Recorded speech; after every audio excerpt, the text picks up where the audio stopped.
you have to have this mindset of that I am the best, I am strong, nothing can beat me. I have horse lungs, like no one can take in more oxygen than me, no one's more powerful than me. I'm gonna do today what other people aren't willing to do, so I can do tomorrow what other people can't. Whether my goal is next month, next year, 5 years from now, what do I have to do today to get to where I want to be in 5 years?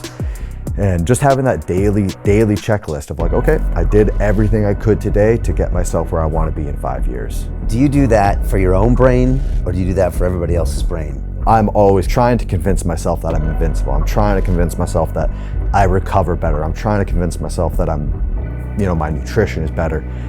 Who knows if I actually am? I'm telling myself that so that I don't have an excuse during the event when I'm in full pain mode. I want my competitors to feel hopeless. I wanted my competitors to be fighting for second place. This is going to end. Whether it's this singular workout, this singular movement, or this singular competition, whatever it is, it's going to end. If you give your full effort right now, you push yourself to the absolute limit, 18, 20 minutes of your day, that's nothing for, to have the results that I want to be having. This is such a small window of your day, but the results are going to last forever.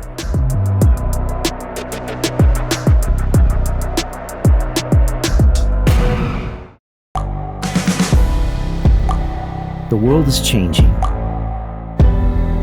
Inspiration is everywhere. It has never been so easy to connect, share, and bring people together. We're learning from others and finding the best in ourselves. Challenging our beliefs. Sharing our vulnerability. Overcoming our fears. Transforming ourselves so we can transform the world. How far can we go? This is London Real. I am Brian Rose. My guest today is...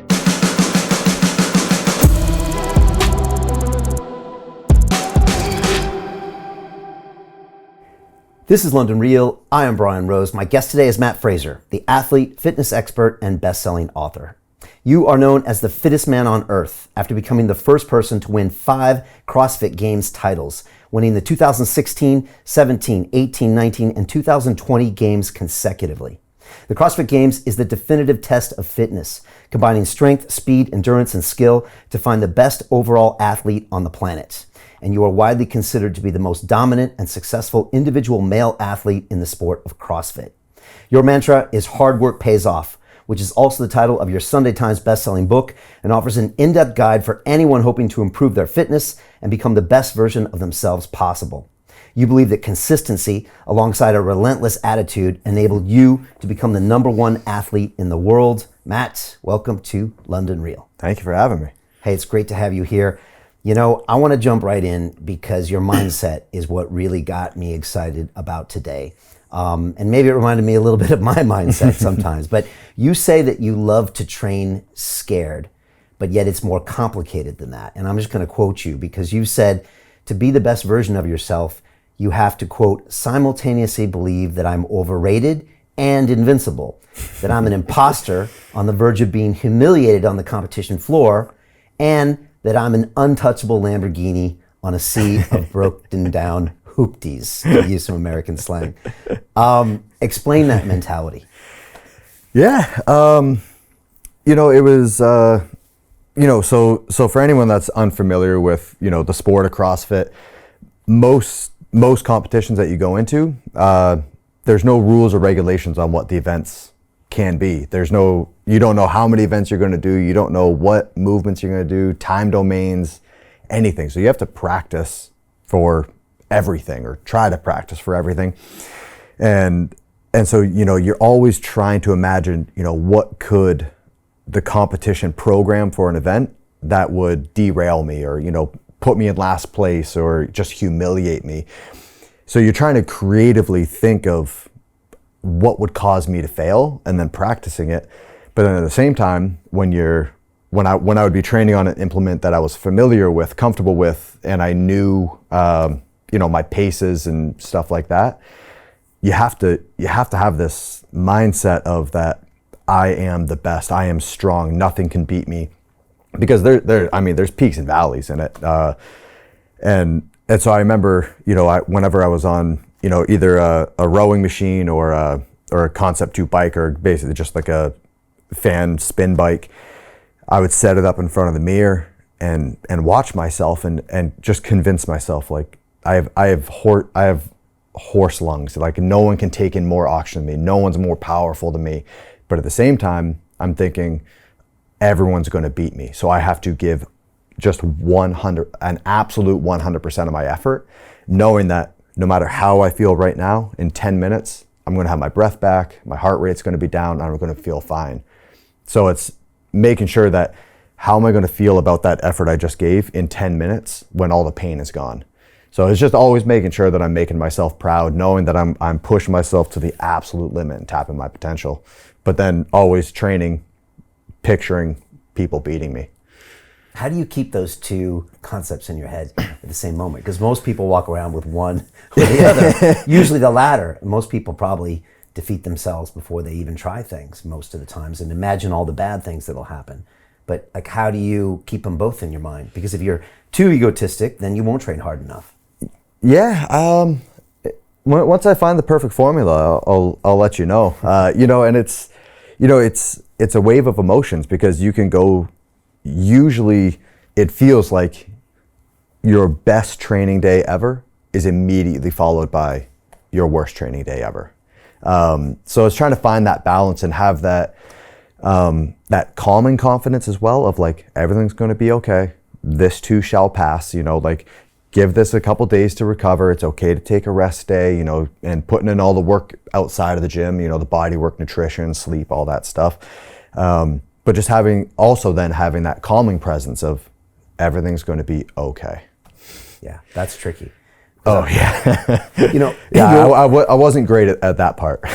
And you also say, and you kind of alluded to this earlier, I'm going to do today what other people aren't willing to do, so I can do tomorrow what other people can't. That's kind of yours. What is that? Oh, no, that's not mine. That was, that actually came from, so I believe it was Jerry Rice that said it, but then it was in engineering school, and my study partner and I, the guy that, we kind of made sure that we were all in all the same classes so that we could be study partners, or if we had a project or a test coming up, we could work together, because he was kind of in the same boat as me. He was a little bit older than everyone else in class.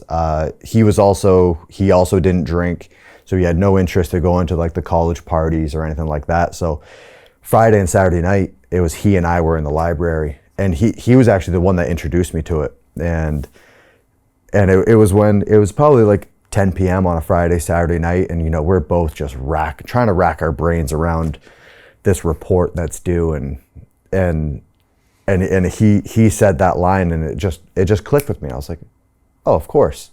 Like, if I want those results on the next exam, I need to be the one that's staying in the library longer than everyone else. I need to be the one that's reading more than everyone else. I need to be the one that's practicing, because I'm not the most naturally talented person by a long shot, but I'll make sure I outwork most.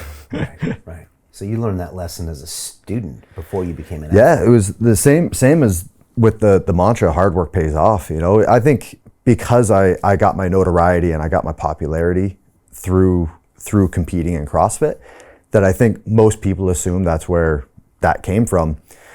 But that was from engineering school. And a couple of years in, it was once I finally made the decision that, like, this isn't an option. This isn't I want to be an engineer. This is like, oh fuck, I have to be an engineer because I got nothing else. And it was during thermodynamics, and I found out later that it was known as like a weed out course in university. It was early on, and so they're like, they were like, we want to make sure that if you don't like engineering, you find out early, so that you can just like cut your losses basically. And so the first exam, it was an embarrassing score. I think I got like a 38 on my first exam, and then the second exam wasn't much better. It was 42, and then the teacher going into the final was he was like, hey, the average in the class right now is like a 48. Like 90% of you are failing. So if your final exam is your highest score, that's your entire grade. And I just went, okay, like, good. And I just knew that if I'm not pursuing engineering, if I don't become an engineer, what the hell am I? And so I was like, I don't know what I have to do, so I'm going to make sure to just do everything. And I remember I would sit up in the library, I would go up to the third floor, it was a silent floor, and I would just get a little cubicle and this ungodly sized cup of coffee, and I would just have the textbook, and I would just read the entire chapter, and I would take notes of every word that I didn't know what it was, go back, research each one of those words individually, and then reread the chapter. And then like the homework problems, if it was, one for, there's a half dozen problems for the homework, I would do all 40 from that chapter. And it was just like, I'm not going to leave a single stone unturned. And then I, aced the final. And then I remember in the thermodynamics too, it's like there was a couple tests that I set the curve for the class, and I was like, oh shit, okay, this works, Right. And feedback loop. and Right. the biggest thing for me was I learned how to learn. And so, I continued that through engineering, and then, found CrossFit and just applied the same mentality to CrossFit. And I was like, okay, this works pretty well. I'm gonna keep applying this to every aspect of my life. Interesting. Wow. I've never heard of an athlete that used what they learned in engineering to become a better athlete. Yeah, You might be one of the first. Yeah, I wasn't like through high school, I was far from the star student. Like I cut every corner possible. I remember when I would get the syllabus, it was when I was usually about halfway through the semester, 2/3 of the way through the semester in high school, I would go through the syllabus and see the grading system of how like attendance, homework, tests, quizzes, how they were all weighted. And I would see how far into the semester I had to go before I stopped doing homework, before I stopped showing up for exams, anything like that. And, the teachers would be like, Matt, like you had an A in the class and now you're down to a C or almost a D. Like, what's happening? I did all the math on the syllabus. I have a passing grade, so that's all I care about. And so I was far from the star student. And but then once it came to university, it was that that doesn't cut it. Not studying for exams, not doing homework. The teacher doesn't care. They'll fail you. It's no skin off their back. And so but then so learning how to learn for me was the biggest revolution for me of just like, how do I have to break down each of these situations into a daily test, whether my goal is next month, next year, 5 years from now, what do I have to do today to get to where I want to be in 5 years? And just having that daily checklist of like, okay, I did everything I could today to get myself where I want to be in 5 years. Right. I'm having flashbacks to my degree, in my engineering degree, in my thermodynamics class that I took as a sophomore. So I went to MIT, and people always say, what was Boston like? And I always say, I don't know. Yeah. Because I was in the fucking basement. Yep. So we had a 24-hour library at MIT called Hayden. I just wanted to visit it a few months ago because my daughter's going to go to school in Boston. And I went back, and I used to live in a fraternity house, and I used to get a big bag full of books, and I would head out and walk by all the guys drinking beer, and I would go there and stay there till 2, 3, 4 in the morning. And they called it tooling at MIT, which means you just get in there and you try to shove as much information in your brain as possible. Yep. And thermodynamics was crazy hard. There's all these concepts that are just challenging to figure out. And like you said, it weeds out the men from the boys. Yeah. I remember doing it. It was really funny. I went to University of Vermont for the majority of my degree, and walking through campus, and it's like you see all the students like laying out in the courtyard, or they slacklining. They're all just doing fun activities, and then you see all the engineers, and it's just like they're all wearing like Carhartt pants and just a heavy flannel. It's just whatever's practical. It gets the job done. It gets you through the Vermont winter. And then you just live in the library. And I remember, I was trying to get through my degree as quickly as possible. I actually did 2 degrees, did engineering, then I also got a degree from the business school as well. Okay. And so I was just trying to crank through as much as I could. So during the semester, just every course I could fit in, and then taking summer courses. And for the really, really hard classes, I would go to the teacher, hey, are you offering this during the summer? And they said, we need 8 students to offer it. If you get 8 other students, I'll teach this in the summer. And I'm like, all right, let's go on a campaign. And I would convince, 7 other students to do it with me. And we would do, I think I did fluid dynamics and heat transfer. And the teacher was like, hey, like, I'll do it. Like, do you guys want this to be an 8-week course, a 4-week course? And we would be like 4 weeks. And so we would sit in the classroom for 6 hours a day, 5 days a week, and just fit a whole semester into 4 weeks. And it was miserable. I love it. But you have that one singular focus. You're not worried about any other courses, any other homework. And then you have 7 other, study partners that it was just like, hey boys, let's sit down, let's crank through this, and let's just get through this together. And then you're patting yourself on the back, you're thanking yourself the next semester when you're sitting in whatever course it is, and then all your classmates from heat transfer come in, and they're all like, oh my God, that test. And you're sitting there like, thank God I did that over the summer. So nice. Yeah, no, for me, it was a battle with self those 4 years. And, Yeah. I remember, and I was in a fraternity house, so you got all these distractions over here. You're a young man, you're kind of coming up, so you got the alcohol, you got the girls, you got the parties. I couldn't imagine trying to do engineering while having like the typical college party life, or like living in a frat house. I don't know how you'd manage. It was just crazy because you got priorities, and then you're thinking about your future. And I remember in finals week, I used to like black out my whole room, and I'd write things on my wall like, you weak ass piece of garbage, like, you got nothing, how bad do you want it? And I was just like in the zone. Yeah. It was just this whole time. And it was and I saw some guys, kids that got into MIT would drop out a year later and go back and be bike messengers. Like, you saw these people dropping out, and it was like, it was real. This is your life. I couldn't comprehend the people that, wanted to be engineers, and then they failed one class, and then they'd be like, oh, I need to switch degrees or I can't graduate on time. And I couldn't wrap my mind around that, because I was like, graduate on time for what? What are you trying to be on time for? Who cares if you graduate in 4 years or 4.5 years or 5 years? Like, I don't get it. And I was like, you're making this lifelong decision based off this one little thing. Like 10 years later, looking back, and it's like, yeah, doing linear algebra, and it's like, yeah, it was miserable, and it seemed like it was never going to end in that moment. 10 years later, you're like, yeah, it was kind of challenging, and I could never wrap my mind around that, of like, I think it was just pounding into my head with my dad of like, don't make a permanent, don't make a permanent solution off a temporary problem. And I was like, okay.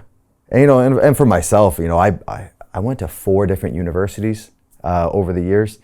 I just kept transferring based off my weightlifting career. But 4 universities. So every time I transfer, half your credits don't transfer. And then, the holic in me, it's like, if 1 degree is good, 2 is better. And so when I finally decided on University of Vermont, I did a double major, double minor, because moderation. If 1's good, 2's better, and just completely overloaded it. But it was miserable. It was hard, but I was like, no. Like, when I'm 40, 50 years old, I'm going to thank myself for having this education. Yeah, it's fascinating to now see how your CrossFit success was born in your engineering training, and so that's fascinating. And I want to jump into this because I'm going to go right into CrossFit Games, because some people have probably seen clips online, but let's talk about what it is, because it's quite a long period. Like you said, you don't know exactly what you're going to be training for, but drop me into like 2018 CrossFit Games. Like,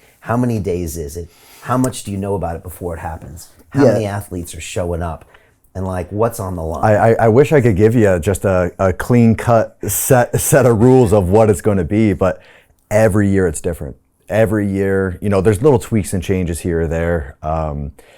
Like, how many days is it? So typically it's 4 days. I would say the most typical is compete Wednesday.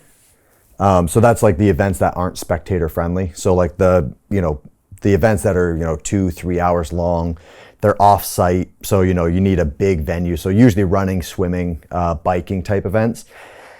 And then a lot of times you'd have Thursday off and then compete Friday, Saturday, Sunday. Okay.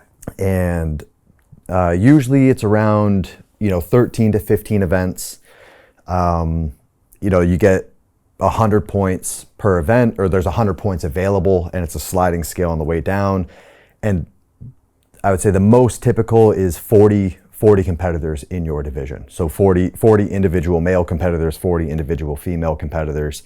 Total. And is it by age group, or is it just so there are age divisions and weight as well? Nope, no weight divisions. So there's benefits of being the 140 pounder. There's benefits of being the 220 pounder. But then there's also consequences to both of those as well. But so there are age group divisions for teenagers and masters. I think there's 65 plus division, and then there's like the 14, 15-year-old division. So I mean, completely widespread. But the most popular division, the title that everyone's after is the individuals. So it's open age category. There's no weight limits or weight classes. And it's just you show up and you don't know what you're going to do. So we've had it, I've had 5 days continuous. So it was, Wednesday, Thursday, Friday, Saturday, Sunday. So you really don't know if there's a rest day either, as well? No, usually not. And then, as the competition is getting closer, hints are getting dropped, a piece of equipment will get posted or something like that. And then people start speculating, and so they mess with you a little bit. Oh, it's that's half the game is trying to keep your mental game strong enough, because hints are getting put out, and you're like they'll say, hey, this year we're swimming, and you don't know if you're swimming 25 meters, you don't know if you're swimming a mile. There's been rumors that you're going to get put on a boat, driven a mile offshore, and then just a horn go, bah, first one to shore wins. So that scares the hell out of a lot of people, right? Oh, yeah. Even the toughest, scariest guys in the gym will freak out of that. Oh, I mean, the mental side of it, the anticipation, the so many people fall victim to the what if game. If they say, oh, there's an event with, clean and jerks and double unders, everyone's speculating, like, oh, what do you think it's going to be? I'm like, we know what the movements are, but we don't know if that clean and jerk is 95 pounds or 350 pounds.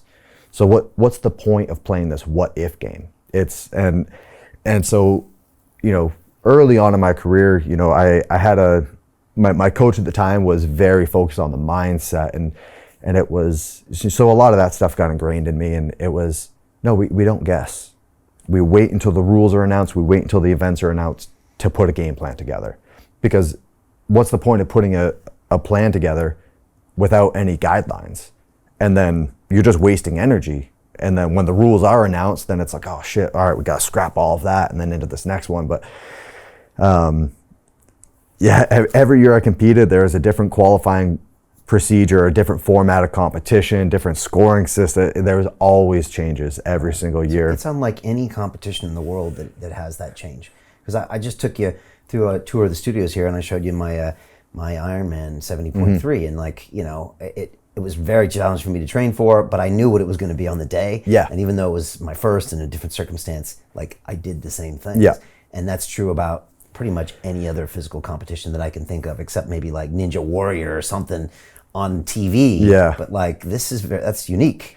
Yeah, I mean, not just myself, there's 40 of us going. We've had events that we didn't know what the event was as we were doing it.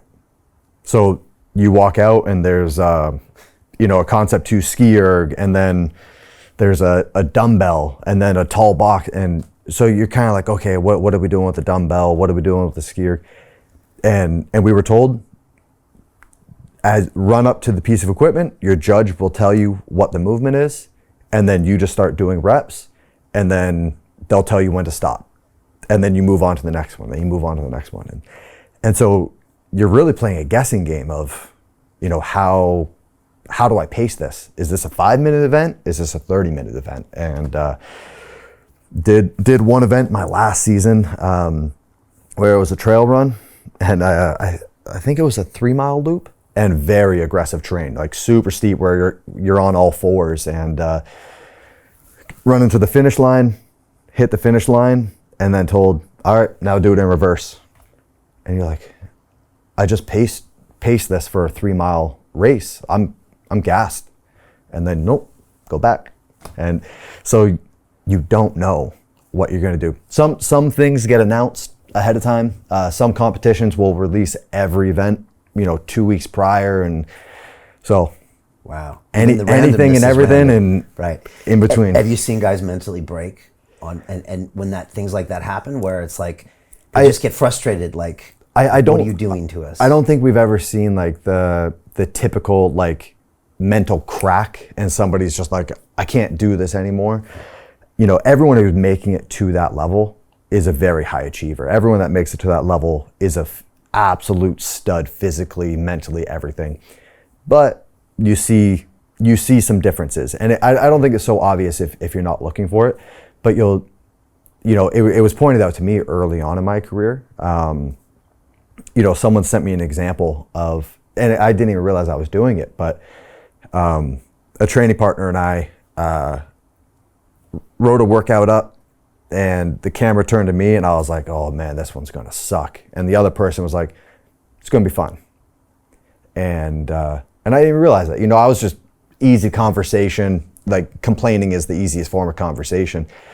And then somebody pointed that out to me, and they're like, oh, your mental state, like your mind will follow your words, and then your action will follow your mind. And so once you start looking at it in that format, and then being an athlete in the warm-up area, you can kind of see what are the concerns of these other people. Are they concerned about what just got announced, the rule, the ref they were assigned, or are they worried about the effort that they're about to put forward? And so I think you can see some mental challenges from people, but I don't think it's a very obvious. It's not like anyone's sitting in the shower rocking back and forth crying, but you can see how people, their mental mindset going into events of what they're concerned about.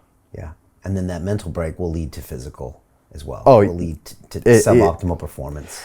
Yeah, as soon as people start saying like, oh, that event was stupid, that was trash, or and then they start talking about how they're sore, and they're complaining of like, oh, my quads are getting overused, whatever it is. I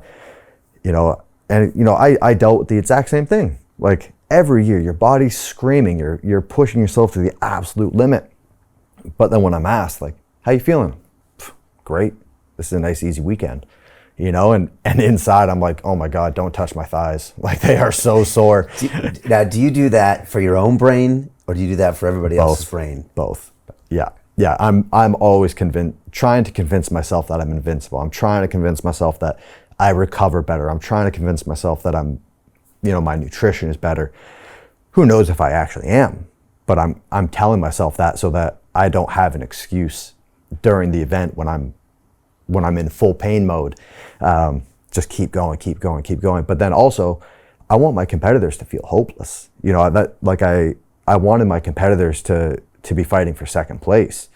When in all reality, I know, no, I have the same chance as winning as everyone else. Like we're all coming in here starting at 0. We all have to earn all the same. I'm not coming in with extra points because I was the champion last season. I'm not coming in because I won my last competition, anything like that.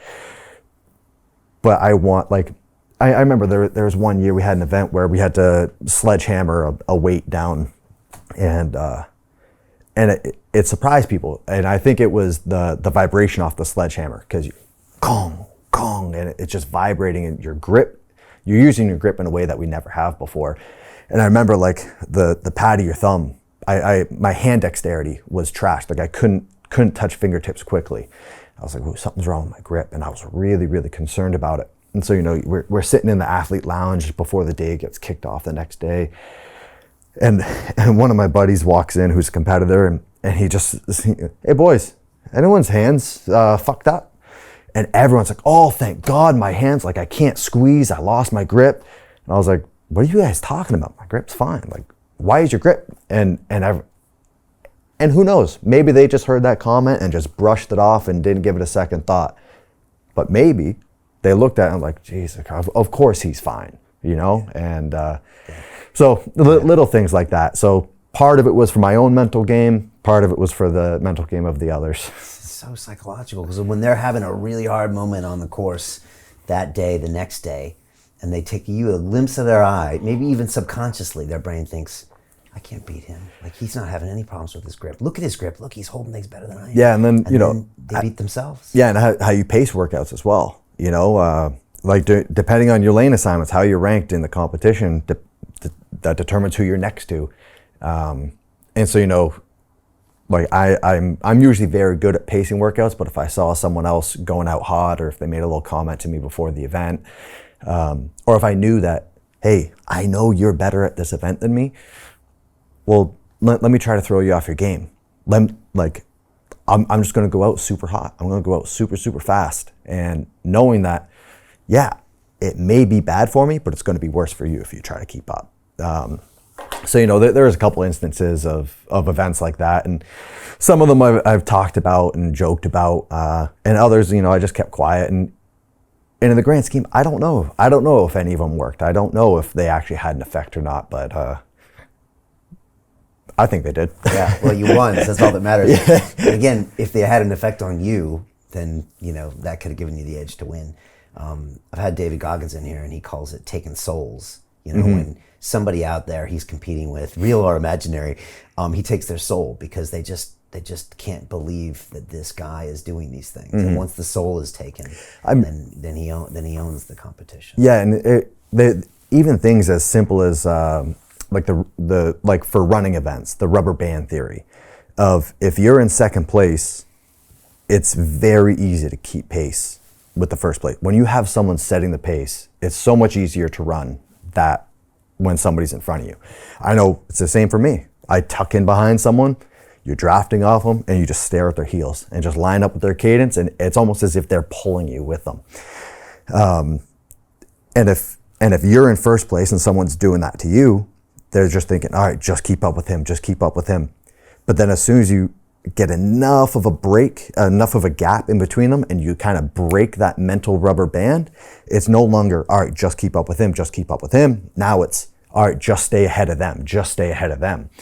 And so, playing those games of, all right, like, I know I'm in first place, the second place guy is maybe, 10 yards behind me.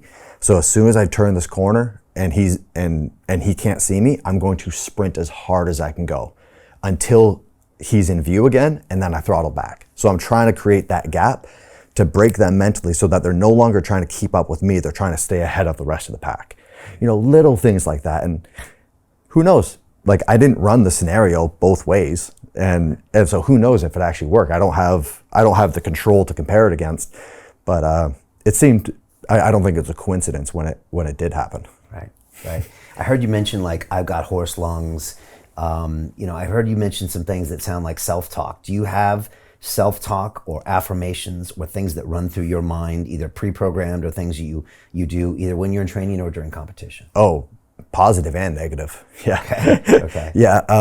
Like when I was doing pure cardio work, whether it was on a fan bike, rower, whatever machine it was where I'm stationary, I would try to always set it up in front of the mirror, so that either if I was slacking, I could see myself, and I could see myself not working as hard as I was capable of. And so then, it's like, come on, pick it up. You're capable of more. You look pathetic right now.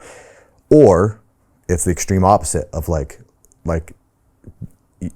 trying to be your own inspiration. And if you can do that, you're idealizing your past experiences, remembering them in a better light, so that you're convincing yourself that you're always capable of more. You're always chasing that performance from prior, even if it is a little bit inflated or a little whatever, but always trying to push yourself to that next limit.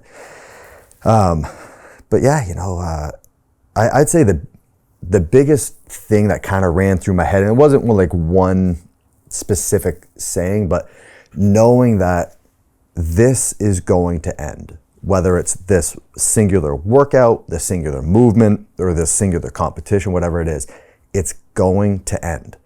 But I get to determine how I feel at the end of it. There's an opportunity in every workout like your heart rate is spiked at its limit. You're breathing as hard as you can. You're in full pain mode. Like everything, the red light is flashing of like slow down. And in the moment, you can slow down and get that little bit of instant gratification of like, okay, it doesn't hurt quite as much. It feels a little bit better. But as soon as the workout ends, I'm going to have that regret. And so I always knew that this too shall end, whatever it is that I'm going through, whether it's specific workouts, whatever it is, it's going to end. And I get to determine how I feel at the end of it. I get to decide if, I slowed down, felt a little bit better during the workout. Well, now I'm going to carry around that disappointment forever. Or I can push through the absolute fucking limit, make myself proud when I hit the finish line. And in both scenarios, 10 minutes after the event's done, your heart rate's down, your breathing's calmed, you're sitting around the water cooler having a sip with all your buddies, joking about the workout. And so I get to determine at the end of this workout, am I going to be proud of myself or not? And once I realized that, hey, in most scenarios, no matter how hard I go in this workout, I'm going to be fine. In 10 minutes after, I'm going to be recouped. Everything's going to be good. Obviously there's the extreme scenarios where, you get injured or something like that. But so it was just a constant daily, multiple times a day of make yourself proud, give your full effort today, so that I sleep well tonight and then I'm proud of what I did. And I found that if I'm proud of the effort I put in, the results are kind of secondary. If I always train to that if I got second place, if I got 10th place, I was still happy. I was happy with the results because I knew that was my potential. This only happens when we have good guests on the show. You're about to make a cool point alarm. Oh, yeah. Give it 10 seconds and it'll pass, man. You reminded me of something Arnold Schwarzenegger said when he was making Conan the Barbarian. The director said to him, because he was falling off horses and he was just like really struggling. And he said, pain is temporary, but the glory lasts forever. So I had that poster in my gym for years, and it was a Muhammad Ali quote. Muhammad Ali quote: "Suffer now and live the rest of your life as a champion." And I don't like that quote myself.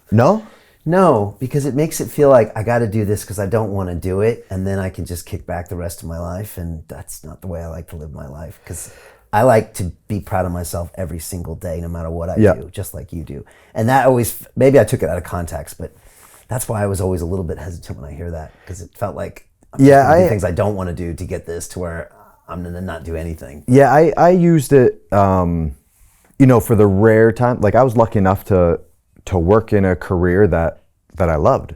Like I got to work out for a living. Like how many people would give you their right arm for that opportunity? And so most days I didn't need slogans or whatever to get into the gym. I'm like, I get to go work out all day. This is awesome. But then there was the rare day where you're tired, you're sore, your body's aching, you didn't get enough sleep, your diet didn't line up for whatever reason. You had a life happening outside of the gym. And then I remember like the main thing for me was sitting on the rower. It's a very popular implement in CrossFit, and I remember like I hated it. It was just because I knew what I was capable of doing on it, and I knew how far I could push the limits on it. That I would look at it, I'm like, fuck, I don't want to do this, but I'm like, for the volume of rowing I usually did, it was between 20 and 30 minutes total with work and rest built in. And I'm like, 20 minutes of my day, it's nothing. It's over like that. It's not even a full sitcom. And I'm like, but if you give your full effort right now, you push yourself to the absolute limit, 18, 20 minutes of your day, that's nothing for, to have the results that I want to be having. So it was in those moments that I would look at that poster and like, I'm tired, I'm aching, and you're like, you can taste the blood in your lungs, you taste copper pennies, and it's just like, okay, like, this is such a small window of your day, but the results are going to last forever. And for myself as well, it's only a matter of time before somebody beats any record. Every year it's a coin flip. Is somebody going to beat your record? Is somebody not going to beat your record? And so for myself, I'm like, it's only a matter of time before somebody beats my records. Like as I'm doing my career, I'm beating somebody else's records that when I was starting were said, like, matter of factly, these records will never be beaten. It's impossible to beat these records. And then when I did it, they're saying the same thing about me. I'm like, no, that's not true. It's a coin flip every single year. There's only two options. Either somebody beat the record or somebody didn't.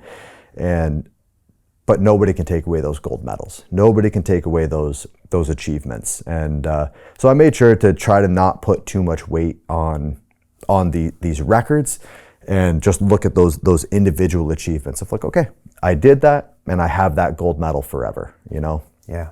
I love this concept of being proud of yourself, because that's something only deep down inside, whether you can be proud of yourself. Mm-hmm. It's no other metric someone can give you, and no one can take that away from you.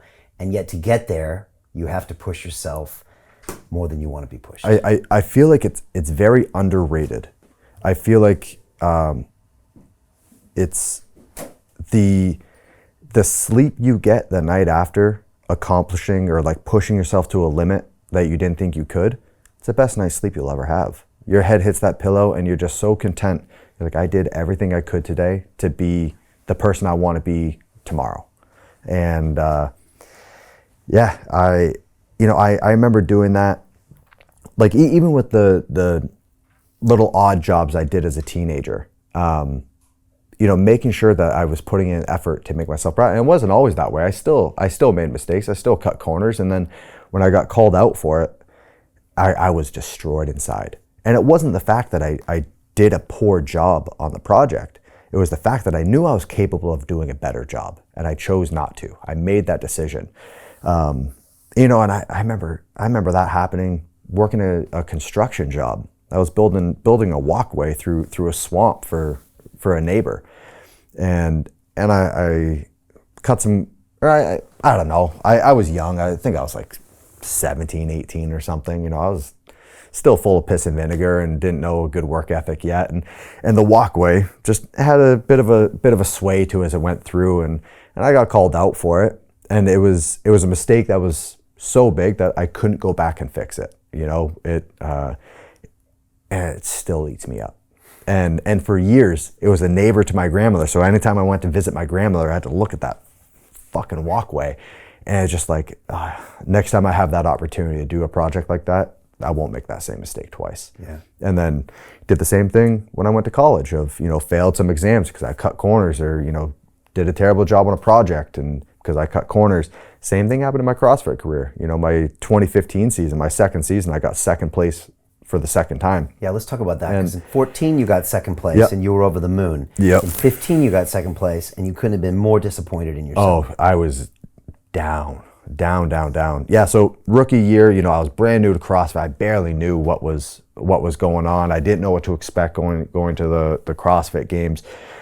And I was just flying by the seat of my pants and having a good ass time doing it. It was so much fun. And then the weekend ends and I'm like, holy shit, I'm on the podium. And I'm looking at the prize money I just won. To continue watching the rest of the episode for free, visit our website londonreal.tv or click the link in the description below.